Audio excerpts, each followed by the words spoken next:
하나님, 풍파와 거친 들판과 같은 광야와 같은 세상을 살다 주님 앞에 나왔습니다. 이 시간에 오직 우리를 만져주실 분은 주님이십니다. 이 시간에 우리에게 믿음의 길을 알려주실 분도 주님이십니다. 이 시간에 우리에게 주님의 뜻을 말씀하실 분도 주님이십니다. 주님만이 홀로 말씀하시고 인간의 공교함으로 사람의 마음을 움직일 수 없사오나 성령님께서 우리의 마음에 주시는 그 감동으로 인하여 우리는 주님을 더 알아가고 깨닫게 되고 은혜를 받고 또 이 세상으로 나아갈 힘을 얻게 되는 것을 고백하며 하나님께서 우리에게 주시는 그 말씀에 귀 기울이는 저희가 되게 하옵소서. 주여 말씀하옵소서. 저희가 듣겠나이다. 종을 붙들어 주시어서 오직 예수 그리스도의 그 무한하신 그 놀라우신 사랑에 힘있게 하옵소서. 예수님의 이름으로 기도합니다. 아멘.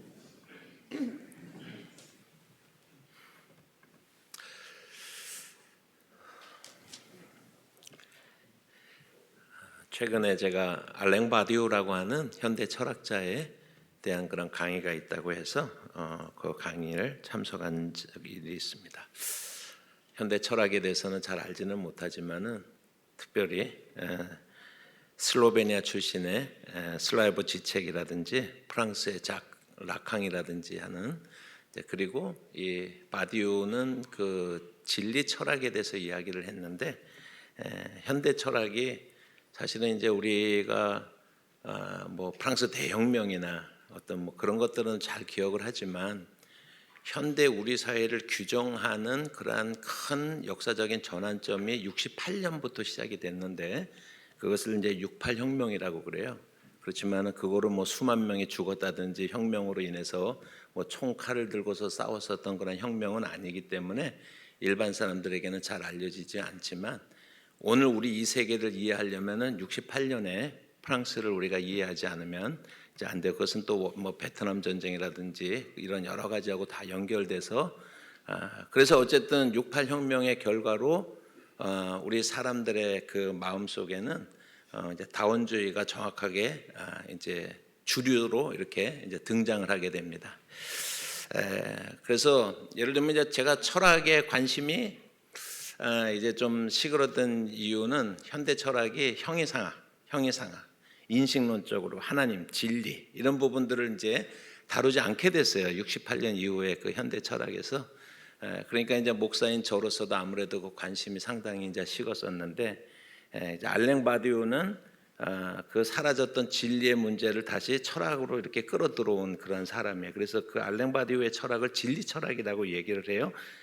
그런데 그 강의를 한 서영순 교수라고 하는 분이 그 알랭 바디우에 대해서 이렇게 그 위치를 설명을 했습니다. 알랭 바디우의 철학은 현대의 포스트 모더니즘 철학자들에게는 진리가 주체라고 하는 그러한 테마를 겨우 문 밖으로 쫓아냈더니 바디우가 다시 창문으로 이 문제를 끌어들였다라고 비판하며 전통주의 철학자들에게 바디우는 진리의 문제를 왜곡시켰다라고 하는 비판을 받는다라고 이렇게 이야기를 합니다. 그러니까 우리가 말하는 진리하고는 조금 다른 개념이지만 또 포스트 모더니즘 철학자들한테는 이 진리의 문제, 진리라고 하는 말 자체를 하는 것에 대해서 또 불만이 많은 거예요. 우리는 진리가 무엇냐라고 교회에서 외치지만 세상에서는요, 진리가 가능하지 않다라고 그렇게 결론을 내버렸기 때문에 거기서부터 우리의 이제 간극이 시작이 되어지는데, 그 알랭 바디우라고 하는 그 철학자는 무신론 철학자입니다. 그런데 그 사람이 사도 바울이라고 하는 책을 썼어요. 그런데 그 사도 바울이라고 하는 책을 읽어보면서 제가 놀란 것은 뭐냐면 생각보다 훨씬 정교해요. 신앙이 없고 그리고 무신론자의 그런 입장인데, 근데 그 책에 뭐 제가 결론을 내릴 만한 그런 능력은 되지는 못하지만 그 책에 담고 있는 그러한 중요한 그러한 주장이 있는데 그것은 오늘 우리가 굉장히 귀담아 들어야 될 그러한 주장이라고 생각을 하기 때문에 제가 소개를 하기 위해서 말씀을 드립니다.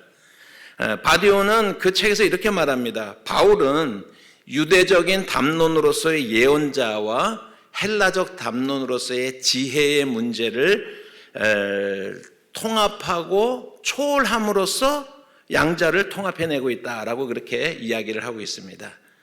그래서 유대적인 그런 문제들과 헬라적인 그러한 세계관 속에 있는 사람들을 통합해내는 새로운 세계관을 만들어낸 사람이다라고 하는 이제 그런 관점에서 사도 바울을 이야기를 하고 있는데, 이것은 오늘 우리에게도 정말 귀담아 들을 만한 그런 이야기다라고 이렇게 생각을 합니다. 지금 한국 교회는 부패했고 분열되어 있습니다.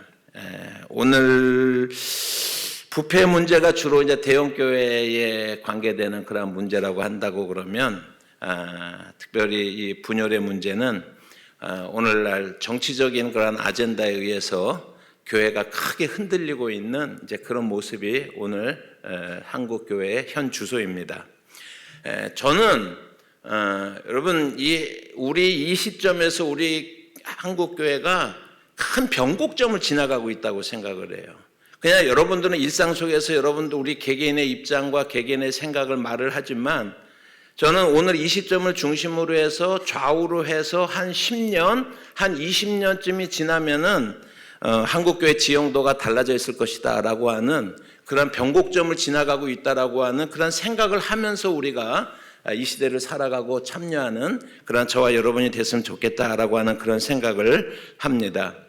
다시 말하면은 이러한 혼란의 시대에 이제 우리가 이 혼란이 정리가 어떤 의미에서든지 정리가 되고 나면 우리에게 새로운 세계가, 새로운 신앙의 세계가 펼쳐지게 될 텐데, 교회가 새로운 어떤 선택을 이제 하게 될 터인데, 그랬던 것은 오늘 우리가 어떤 스탠드를 서서 어떤 입장을 가지고 우리가 어떻게 행동하느냐에 따라서 그 결론은 달라질 수도 있기 때문에 그 본질적인 이야기에 대해서 오늘 저와 여러분들이 말씀을 나누고자 합니다. 단순하게 설명을 할 수는 없지만은 이러한 대혼란의 원인이 물론 다각도에서 우리가 설명이 돼야 되지만은 틀림없는 것은 뭐냐면 그 원인 중에 하나는 교회론의 부재입니다.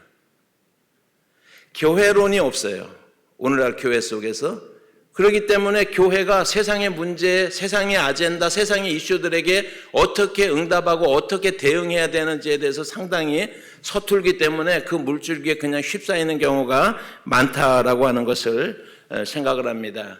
그래서 이 짧은 시간에 제가 교회론에 대해서 다 말씀을 드릴 수는 없지만은 오늘은 교회론에 대해서 여러분들에게 잠깐 말씀을 나누고자 합니다. 저는 이 말씀을 마당 공동체에 와서 말씀을 전하지만은 제 마음속에는요, 광장에 가서 외치고 싶은 그런 마음이 있습니다. 한국교회를 향해서 외치고 싶은 그런 그 마음을 가지고 이 말씀을 전하고 싶습니다. 교회를 알고 싶다. 그러면 여러분 성경을 펼치면 어디를 펼치라고 이야기를 많이 들었죠? 에베소서를 펼쳐라 라고 하는 이야기를 많이 들었죠? 그래서 저도 오늘 여러분들과 함께 에베소서를 읽었습니다. 잘 알려진 것처럼 에베소서는 교회론의 보고입니다. 교회론에 관한 어떤 텍스트라고 그렇게 할 수가 있습니다. 그 중에서도 오늘 읽은 이 본문의 말씀은 에베소서의 꽃이다라고 이렇게 설명할 수가 있는 부분입니다. 그 말의 의미는 이 본문이야말로 교회론에 있어서 핵심 중에 핵심이다라고 그렇게 봐도 무방하다라고 하는 것입니다. 우선 위치를 한번 보시기를 바랍니다. 바울의 서신들을 보면은 대부분의 부형으로 보면 앞부분에서 어떤 신앙의 원리를 설명을 합니다. 그리고 이제 어떤 후반부에 가면은 생활편, 삶 속에서 어떻게 적용할 것인가라고 하는 것을 이야기하는 것이 바울의 서신들에 나타나는 그런 특징들 아닙니까? 로마서 같은 경우에는 1장부터 11장까지 우리가 구원에 도달하게 되는, 구원을 얻는 그 진리에 관해서 복음을 잘 설명하고 난 다음에 12장부터 16장까지는 그런 구원을 받은 우리들이 그럼 이 땅에서 어떻게 살 것인가라고 하는 삶의 문제를 다루고 있는 것이 로마서 전체 구조라고 할 수가 있잖아요. 그래서 로마서 12장 1절의 말씀을 보면, 그러므로 형제들아 내가 하나님의 모든 자비하심으로 너희를 권하노니, 하나님의, 그렇게 이제 시작을 하고 있는데, 여기에서 그러므로 형제들아 라고 하는 얘기는 이 복음의 진리를 다 여러분들에게 전했으니 이 진리를 들은 너희들은 내가 권하노니 이렇게 살았으면 좋겠다라고 시작이 되어지는 거예요. 그래서 이런 그러므로를 우리가 그냥 이렇게 표현을 합니다. 그냥 우리끼리 만든, 제가 이제 PBS를 옛날부터 할 때부터 이제 이런 그러므로를 큰 그러므로다 그렇게 표현을 해. 큰 그러므로. 이 복음의 진리를 다 들었으니 그러므로 이제는 이렇게 이야기할 수가 있다라고 하는 것이죠. 그래서 큰 그러므로라고 이렇게 그냥 공인된 이름은 아니고 그렇게 이제 이야기를 합니다. 에베소서 경우에 보시면은 1절부터 3장까지 교회론의 원리를 잘 설명을 하고 있습니다. 교회가 무엇인지 하는 것을 잘 설명을 하고 있습니다. 4장부터 6장까지는 적용편입니다. 이 교회론의 원리를 실생활 속에서 우리가 어떻게 실제로 적용하면서 살 것인가라고 하는 그런 주제를 다루고 있는데, 에베소서 4장 1절의 시작이 어떻게 되냐면요, 그러므로 주 안에 갇힌 내가 너희를 권하노니 라고 말하고 있어요. 여기서도 이 그러므로가 뭐예요? 에베소서를 둘로 나누는 그런 큰 그러므로예요. 교회에 대해서 너희가 이야기를 들었으니, 교회론에 대해서 너희가 배웠으니 그러므로 라고 이렇게 이야기가 할 수가 있는 것입니다. 그래서 이런 그러므로를 그냥 우리가 큰 그러므로라고 이제 이해를 하면 여러분들이 성경을 이해하는데 좀 도움이 많이 되겠습니다. 이렇게 교회론의 원리가 1장부터 3장까지인데 오늘 읽은 본문은 뭐예요? 2장이에요. 그러니까 1장부터 3장의 중앙에 해당하는 그런 부분입니다. 이것은 양파의 구조로 이야기하면은 양파의 가장 핵심적인 그런 부분이다. 그래서 이것이 교회론을 이해할 때는 이 부분이 가장 중요하다 하는 것을 여러분들에게 먼저 말씀을 드리고서 이 본문의 말씀을 우리가 천천히 한번 읽어가면서 제가 설명을 드리고 또 말씀을 계속해 나가기를 원합니다. 오늘 우리가 예수 그리스도를 우리가 에베소서의 교회론을 이해하는데, 오늘 본문에서 이해하는데 중요한 것은 뭐냐면 그때는 이라는 말하고 이제는 이라고 하는 그 말을 우리가 따라서 이 본문을 읽어야 되는 것입니다. 그래서 우리가 오늘은 예수 그리스도를 믿지만 우리가 예수를 믿지 않았고 예수를 알지 못했던 그러한 시기가 모든 이방인들에게, 우리에게도 다 그런 시기가 있었습니다. 그래서 이 두 상태를 분리하는, 예수를 믿고 구원을 얻기 이전과 예수를 믿고 구원을 얻은 이후를 분리하는 것이 그때는, 지금은 이라고 하는 그러한 이제 접속사로, 부사인가요? 접속사인가요? 잘 모르겠네요. 이제 고등학교 졸업한 지 오래됐으니까 이해해 주시기 바랍니다. 그러한 그 성도의 신분을 이렇게 드러내주고 있는데, 우리 11절과 12절의 말씀을 한번 읽어보십시다. 그때는 이제는이라고 하는 것을 우리가 머릿속에서 생각하면서 여러분 우리가 준비된 성경 11절과 12절 말씀 우리 같이 한번 말씀을 읽어보도록 하겠습니다. 네. 자, 11절과 12절입니다. 우리 같이 한번 읽어보십니다. 시작. 그러므로 생각하라. 너희는 그때 육체로는 이방인이요 손으로 육체에 행한 할례를 받은 무리라 칭하는 자들로부터 할례를 받지 않는 무리라 칭함을 받는 자들이니라. 12절 말씀에 그때 너희는 그리스도 밖에 있었고 이스라엘 나라 밖에 사람이라. 약속의 언약들에 대해서는 외인이요 세상에 소망이 없고 하나님도 없는 자이더니. 그때에, 너희는 그때에, 여러분 우리 마찬가지입니다. 너희는 그때, 한마디로 우리는 이방인이었습니다. 여러분, 이 이방인이라는 말은 당시 성경에 쓰여진 당시의 헬라 사람들과 로마인들만을 이야기하는 것이 아니라 오늘 우리에도 해당되는 그런 말씀인데, 그때 우리는 할례를 받지 못한 이방인이었고 무할례자들이었고 그리스도 밖에 있었던 존재들이고 약속의 언약들에 대해서 외인들이었다라고 이렇게 말씀합니다. 언약 밖에 머물러 있었기 때문에 우리는 이 땅에서 어떤 죄를 가지고 어떤 삶을 누리던 상관없이 이 땅에서 그들의 삶은, 그 상태는 소망이 없는 삶이었어요. 그리스도 밖에 있는 삶이었어요. 구원이 없는 그러한 삶을 살 수밖에 없는 그러한 처지에 있었던 것이 우리의 원래의 모습이다라고 성경에서 말씀을 하고 있습니다. 그러나 예수 그리스도 안에서 모든 것이 극적으로 바뀌게 됩니다. 그 바뀐 것이 13절입니다. 13절 말씀 한번 또 같이 한번 읽어보십니다. 이제는 전에 멀리 있던 너희가 그리스도 예수 안에서 그리스도의 피로 가까워졌느니라. 예수 그리스도의 십자가에서 흘리신 그 피가 모든 것을 바꿔 놓았다라고 하는 것입니다. 그 피가 가깝게 했다라고 얘기를 해요. 뭘 가깝게 했다고 하는 것인지 그것이 이제 두 가지로 우리 측면에서 오늘 성경이 말씀을 하고 있는데, 첫 번째는 뭐냐면 유대인과 이방인을 서로 가깝게 만들었어요. 이 예수 그리스도의 피로 말미암아.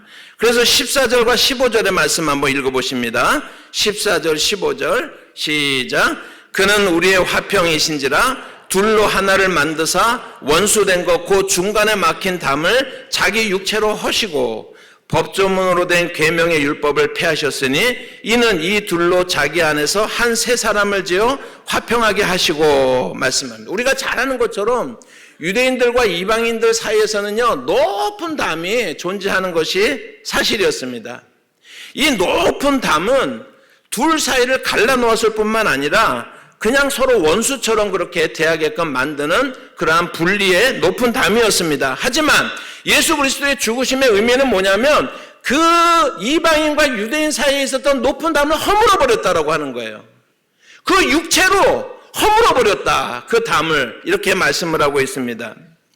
이 담은 율법으로 쌓여진 것인데 예수님이 십자가에 죽으심으로 율법을 완성하고 율법을 폐하심으로 말미암아 이제 그 담은 무너졌도다. 담이 무너지면 우리가 그동안 서로 볼 수 없는 사람들이 볼 수 있게 됐고, 손을 잡을 수 없던 사람들이 손을 만지게 되었고, 서로의 마음을 이해하게 되는 것을 의미하는 거 아닙니까? 현실 세계 속에서 베를린 장벽이 무너지는 그 장면은 오늘 이 말씀을 이해하는 데 우리에게 실질적으로 그림을 그리는데 도움이 될 거라고 생각을 합니다. 1989년 11월 9일 날 베를린 장벽이 갑자기 무너졌어요. 그때의 동독의 서기장이 이제 휴가를 갔다 와가지고 발표를 하는데 저녁에 6시 58분에 이 사람 인터뷰를 하는데 앞으로 동독과 서독이 이제 상호 교류할 수, 인적 교류를 할 수 있는 그러한 그 여행 자유화 정책을 이제 그때 이제 발표를 하게 되는데, 사실 이 내용 자체는요, 눈 가리고 아웅식이었어요. 그래서 이제 그 어떤 그 통과를 하는데 국경을 통해서 이렇게 서로를 왕래할 수 있게 해주는데 그 절차를 좀 간소하게 해주겠다고 하지만 그것은 생색내기에 불과했는데, 이탈리아 기자 한 사람이 독일어가 좀 서툰 그런 사람이요. 이 사람이 총리에게 물어봅니다. 이 여행 자유화 시책을 베를린 장벽을 무너뜨리겠다라고 하는 것으로 독일어를 잘못 알아들은 거예요. 그래가지고 질문을 언제부터 하겠습니까? 그러니까 즉시로 하겠다라고 말을 했어요. 그래서 이 사람이 특종이다 이거는, 근데 오해예요 사실은요. 특종이다 그래가지고 이것을 그 이탈리아 신문에다가 긴급하게 타전을 했는데 이탈리아에서 믿어지지가 않으니까 현지 특파원이 지금 방금 들은 이야기를 특종을 얘기하는데 제발 내 말을 믿어달라고 오보하는 사람이 이렇게 자신 있게 하는 바람에 이탈리아에서부터 그것이 첫 발신으로 특종이 됐는데, 그 소식이 전해지자마자 동독과 서독에 있는 사람들이요 우르르 몰려 나와갖고 베를린 장벽을 무너뜨린 거예요. 그냥 그렇게 오보에서부터 무너진 거예요. 이게 역사입니다. 이게 역사예요. 여러분, 장벽이 무너졌다라고 하는 것은 뭐예요? 자유로운 왕래가 가능하고 다시 생각과 마음을 같이 할 수 있는, 비록 노력이 필요하고 수고가 필요하지만 그 길이 열린 거 아닙니까? 얼굴을 마주 볼 수 있게 된 거 아닙니까? 생각을 얼굴을 마주 보면서 이야기하고 손을 내밀어서 악수하고 포옹하면서 이야기할 수 있게 되는 거 아닙니까?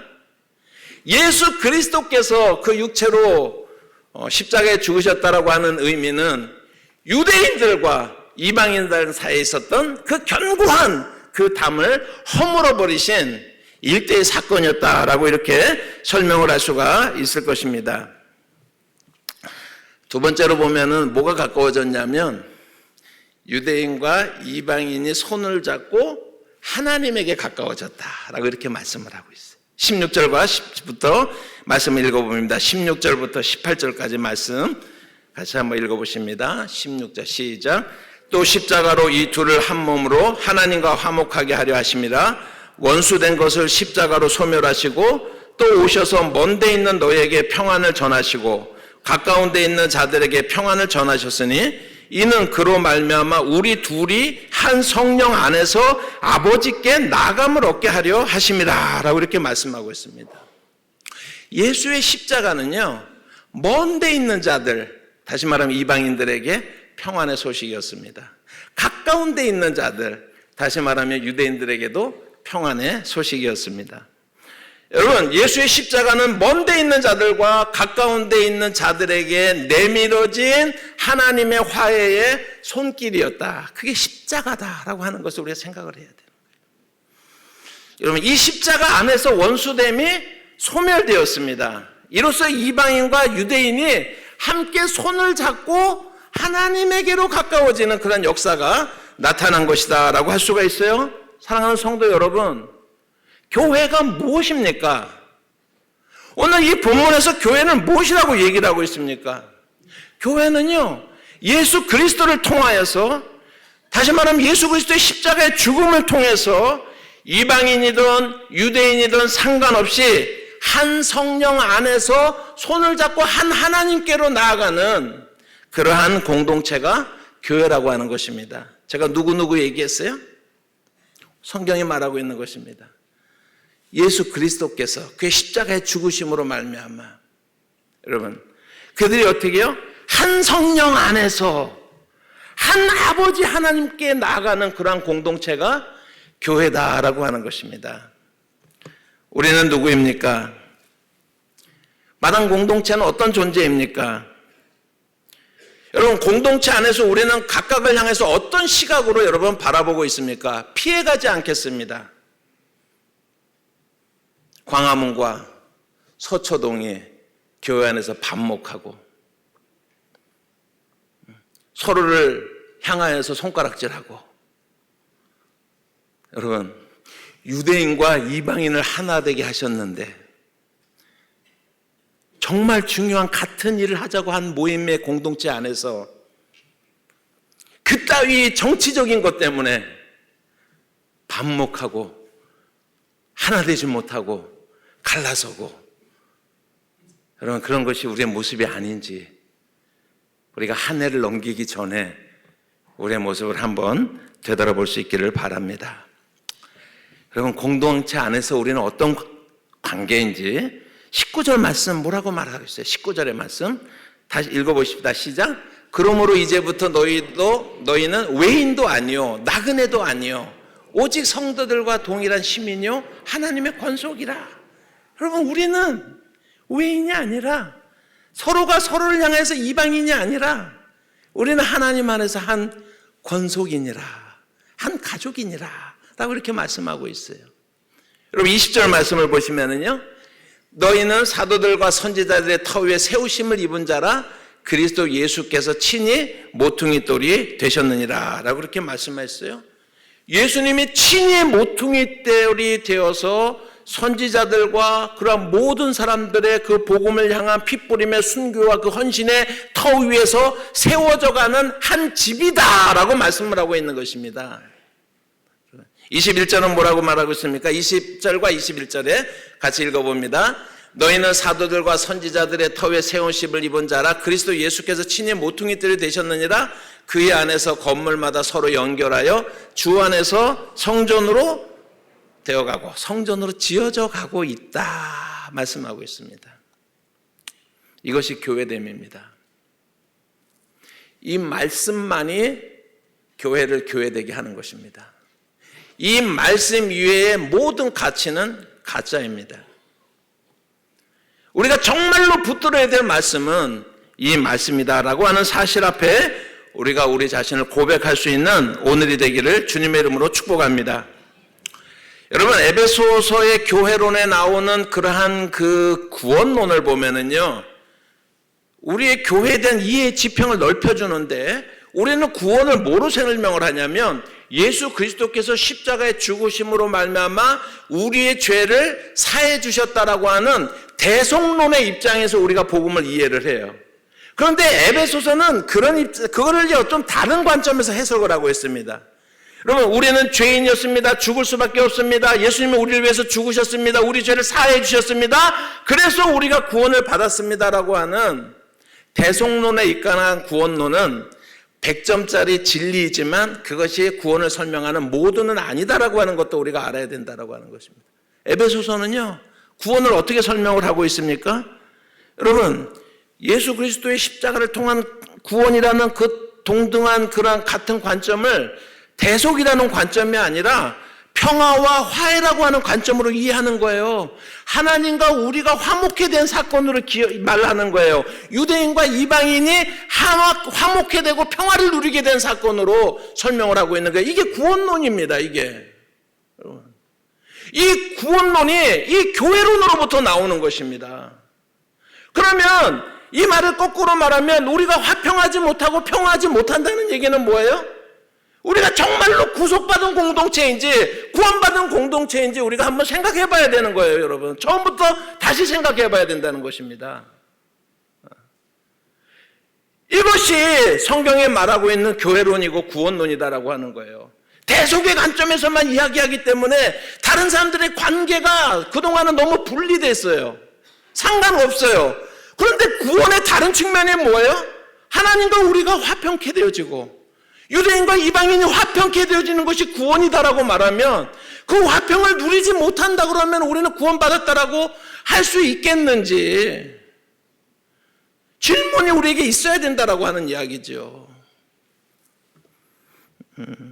구원이란 하나님과의 화목이고 그리고 유대인과 이방인 사이에 이웃들 사이에 화목이다라고 하는 것을 다시 한번 깊이 생각할 수 있기를 바랍니다. 오늘 우리가 본문의 의미를 이렇게 그냥 쭉 흘러가면서 제가 여러분들에게 설명을 드렸지만 우리가 할 일이 또 한 가지 남아있는데 그것은 뭐냐면 15절을 자세하게 들여다보는 거예요. 15절을 자세하게 좀 들여다봐야 됩니다. 다시 한번 15절을 읽겠습니다. PPT 한번 제가 준비한 거에 보시면 15절의 말씀을 보시면 PPT에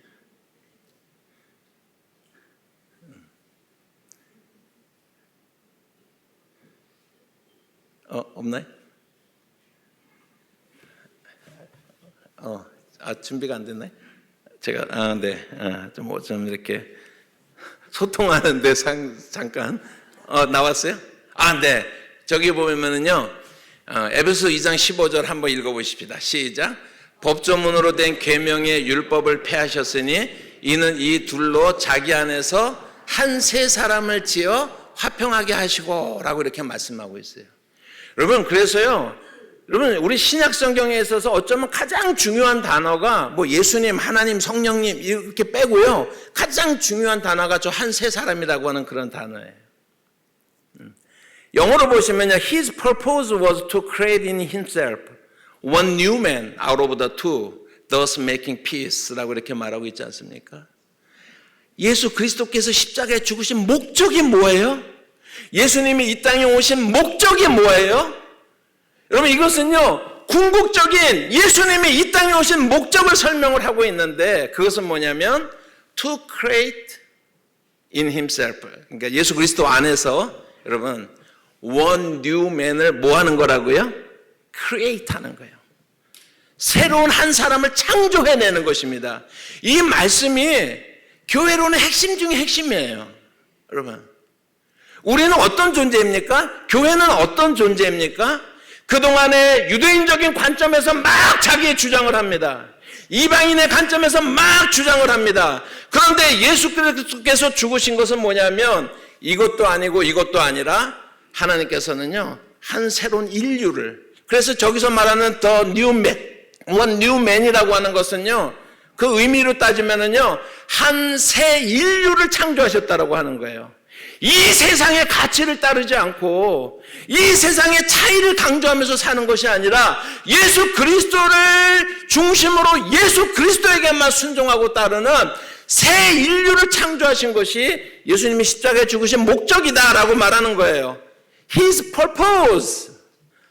예수님의 죽으심의 목적은, 예수님이 이 땅에 오신 목적은 우리로 하여금 한 세 사람이 신인류가 되게 하기 위해서 우리를 만드셨다라고 이렇게 말씀하고 있는 거예요. 그래서 저와 여러분을 향한 예수 그리스도의 기대가 뭐예요? 목적이 뭐예요?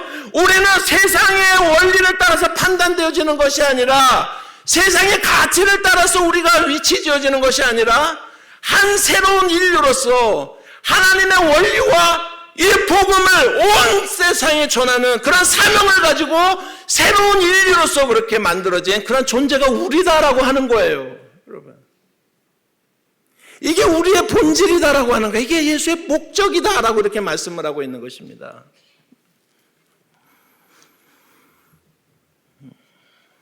한 새로운 인류, 여러분들이 그렇게 이해하시면 돼요.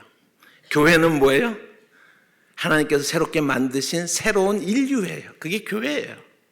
여러분, 기존의 관점으로 설명할 수 없는 공동체. 우리 안에서 반목이 있고, 여러분, 이런 혼란 속에서 우리가 사는 우리의 모습들을 오늘 이 시간에 좀 내려놓을 수 있기를 바라요. 내려놓을 수 있기를 바라는 것입니다. 그것을 고린도후서 5장 17절에서 뭐라고 설명했습니까? 그런즉 누구든지 그리스도 안에 있으면 새로운 피조물이라. 이전 것은 지나갔으니 보라 새 것이 되었도다. 성경은 2000년 전에 벌써 우리에게 새 것이 되었도다, 이전 것은 지나갔도다라고 말씀하고 있는데, 우리는 여전히 땅의 것으로 인해서 반목하고 질시하고 서로 화합하지 못하는 그러한 모습을 보고, 여러분, 예수님은 과연 어떻게 생각하실까? 이게 우리 마음을 찔르는 이 시간이 되기를 주님의 이름으로 부탁드립니다.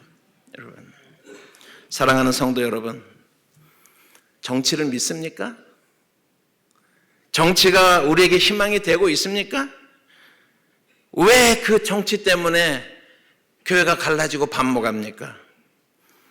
여러분, 왜 교회들이 정치인들 때문에, 정치 목사들 때문에 여러분 광화문과 서초로 갈라져야 되느냐 하는 것입니다. 저는 정치 무용론자는 아니에요. 저도 정치적인 입장이 있습니다. 그러나 제게 있어서 유일한 정체성은 예수 그리스도에게서부터 나오는 것입니다. 여러분, 제 정치적인 입장은 뭐냐면 공평과 정의로 세워지는 하나님의 나라의 가치가 이 땅 가운데서도 이루어지기를 바라는 것이에요. 그래서 제 나름대로는 그것을 실현하기 위해서 제가 행동하고 말하고 그렇게 합니다. 그런데 다른 한편 중요한 것은 뭐냐면, 어떤 사람들은 공평과 정의로 이루어지는 하나님의 나라를 이루어가는 그 입장이 저와 다를 수도 있다는 얘기예요. 그럼 어떻게 됩니까?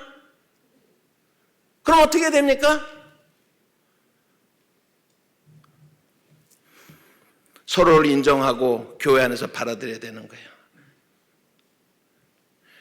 우리는 저는 교회 사정을 모르지만은 혹시 국회의원들 계시는데, 자유한국당 국회의원과 더불어민주당 국회의원 두 분 있으면 어떻게 하려고 그러는 거예요?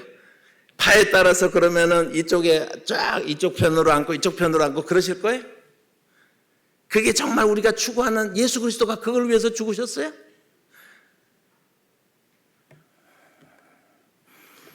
예수님은 자기를 내어주심으로 화평을 가져오셨고, 원수되었던 이방인과 유대인을 녹여서 one new man, 새 인류, 그것을 창조하셨다라는 사실을 항상 기억해야 되는 것입니다.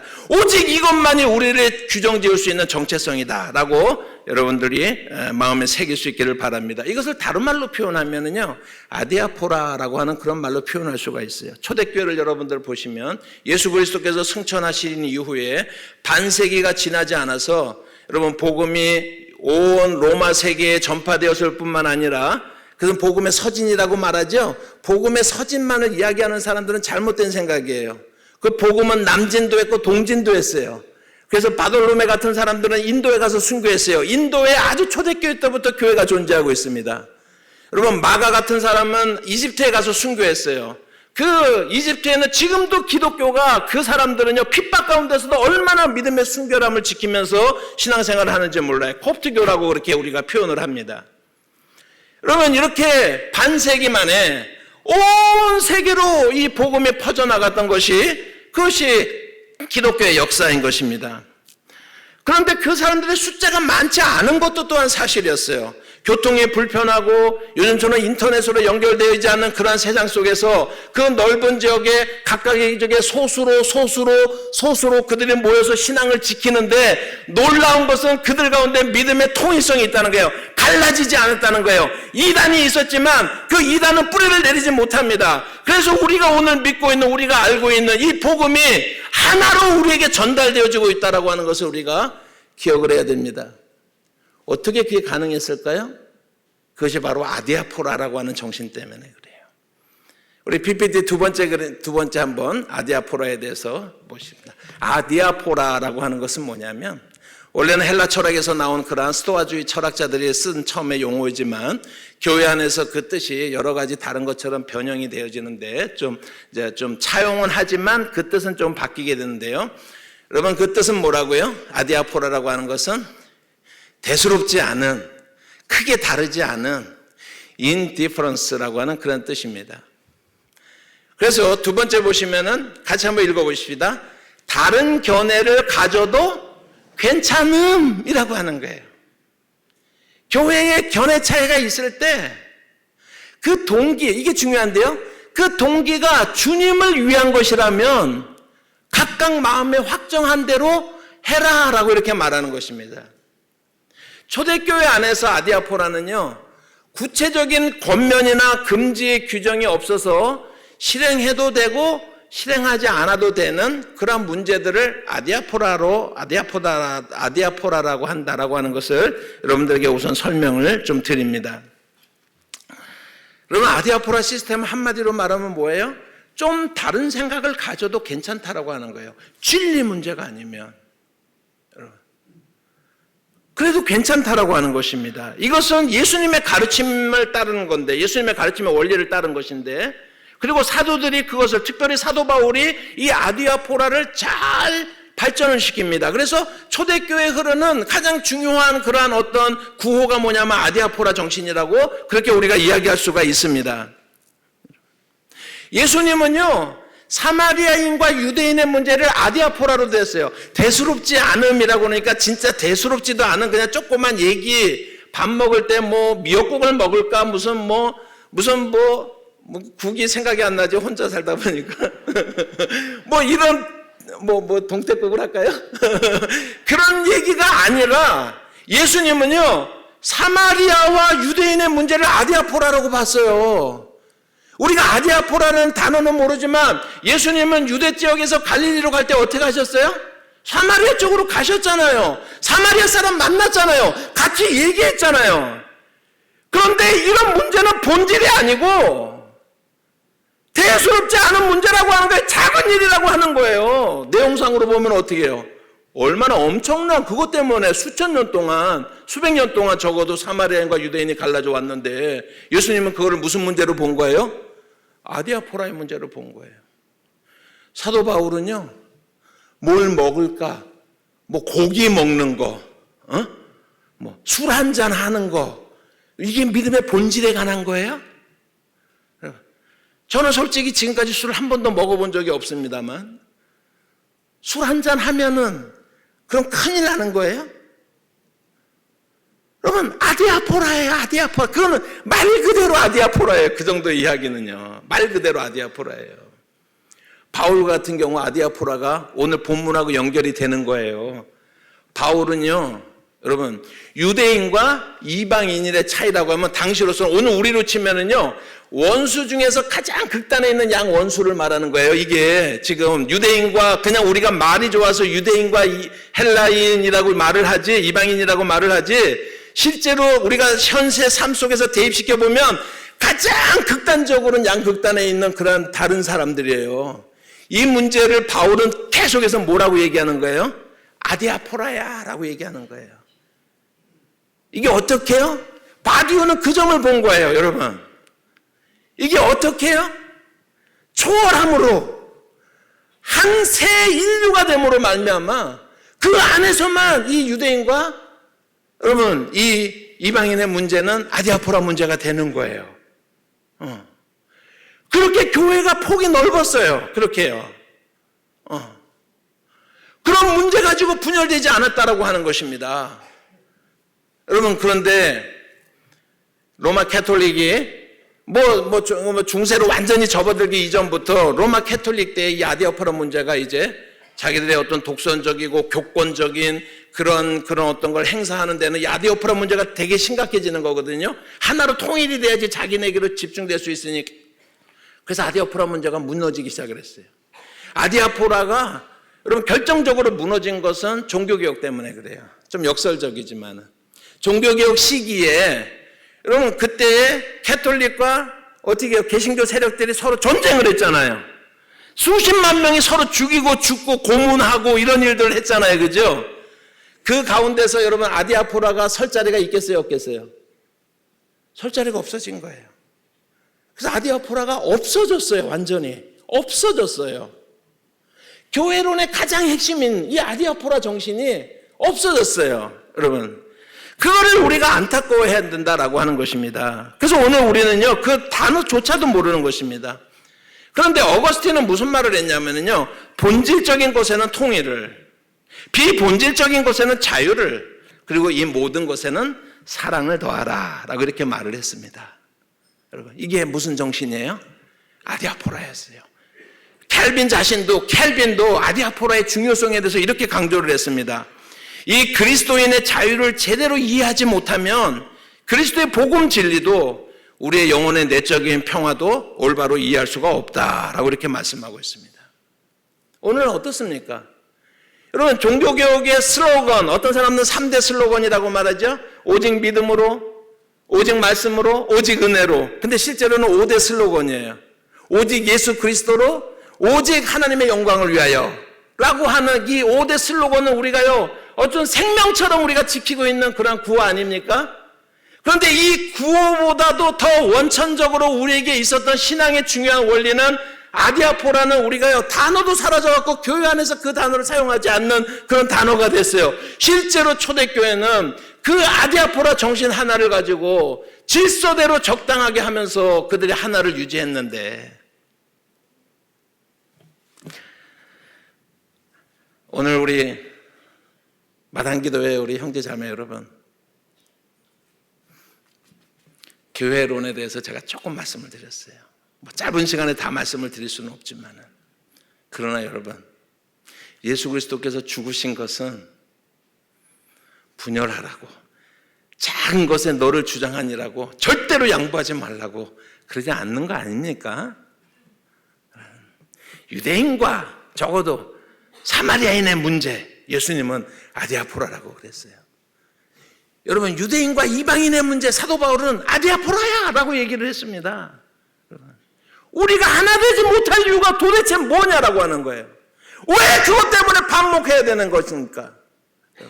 다시 한번 교회 안에서 아디아포라의 정신을 우리가 살려나갈 수 있는, 여러분들은 그냥 한 교회가 아니에요.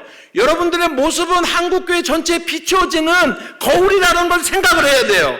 그러면 옛날 독립군들이 그랬던 것처럼 그들의 편지를 보면 마지막 문장이 뭐냐면 자중자애하라는 것입니다.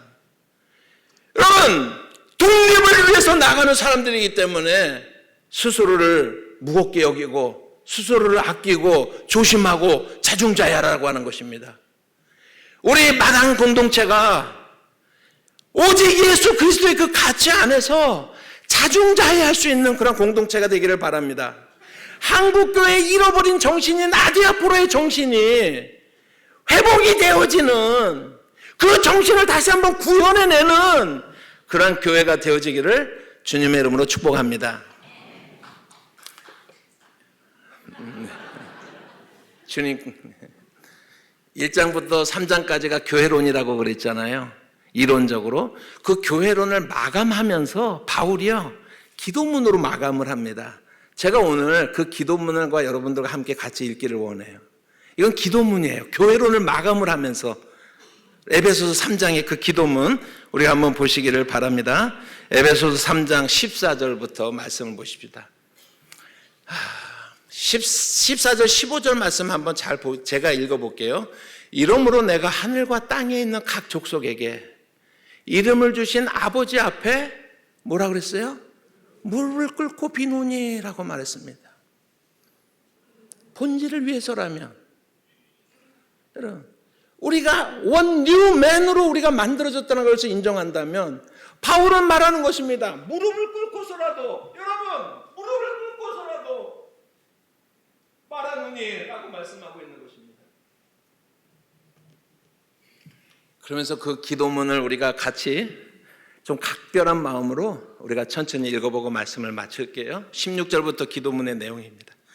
그의 영광의 풍성함을 따라 그의 성령으로 말미암아 너희의 속사람을 믿음으로 말미암아 그리스도께서 너희 마음에 계시게 하시옵고 너희가 사랑 가운데서 뿌리가 박히고 터가 굳어져서 능히 모든 성도와 함께 지식에 넘치는 그리스도의 사랑을 알고 그 너비와 길이와 높이와 깊이가 어떠함을 깨달아 하나님의 모든 충만하신 것으로 너희에게 충만하게 하시기를 구하노라. 우리 가운데서 역사하시는 능력대로 우리가 구하거나 생각하는 모든 것에 더 넘치도록 능히 하실 이에게. 마지막 21절입니다. 교회 안에서와 그리스도 예수 안에서 영광이 대대로 영원 무궁하기를 원하노라. 아멘. 기도하겠습니다.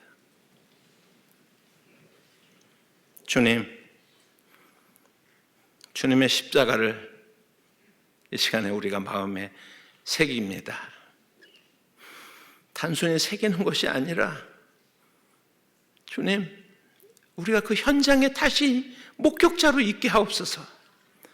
그 죽으심의 의미를, 그래서 우리를 한 새 사람으로 부르신, 새 인류를 창조하시고자 했던 그 예수 그리스도의 목적을 우리가 오늘 분명히 읽고 듣고 보았사오니 하나님, 모든 옛사람의 습관을 다 벗어버리고 우리가 서로에게 손을 잡고 그 주님의 말씀을 이루어가는 믿음의 공동체가 되어지게 하여 주시옵소서. 예수님의 이름으로 기도합니다. 아멘.